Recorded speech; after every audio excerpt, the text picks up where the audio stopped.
In 2005, inside one of Mexico City's most overcrowded prisons, a low-profile inmate named Luis Cabrera vanished without a trace. No alarms, no guards knocked out, no tunnels, just a kitchen and a dishwasher.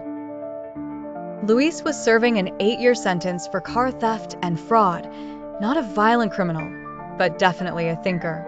He kept to himself, avoided prison gangs, and volunteered to work in the prison kitchen, where he washed dishes, cleaned drains, and repaired small equipment. At first glance, Luis seemed like just another inmate earning work credits. But secretly, he was studying the layout of the kitchen and what lay beneath it. Every evening, after finishing his shift, he stayed back a few extra minutes. The guards didn't mind, after all, who would try anything in a dish pit full of steam, grease, and dirty plates? What they didn't know was that Luis had discovered a maintenance duct behind the industrial dishwasher, a space just wide enough for a person to crawl through, leading to a service tunnel used decades ago when the prison was first built. The duct was hot, full of pipes and grime, and partially blocked by rusted panels, but it was also unsecured. Luis quietly started prying it open piece by piece using kitchen tools, screws, and broken plastic handles. It took him over 2 weeks, working in tiny increments, always replacing everything to avoid suspicion. Then, one night, everything was ready. Luis timed his escape during a power outage, a common occurrence in the old prison.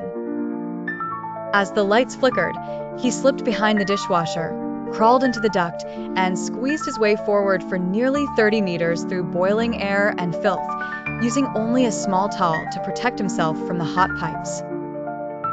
Eventually, he reached the end of the tunnel, which opened into a rarely used laundry loading room outside the main prison walls. From there, he simply walked to the perimeter, climbed over a short fence near a trash pickup zone, and vanished into the night. The guards didn't even know he was missing until lunch the next day, when kitchen staff realized they were short one dishwasher. When the investigation was launched, they found the removed panel behind the machine and realized Luis Cabrera had literally washed dishes, then washed himself out of prison. He wasn't caught for 6 months, eventually found working under a false identity in Guadalajara as a repairman for restaurant kitchens. His escape remains one of Mexico's most bizarre.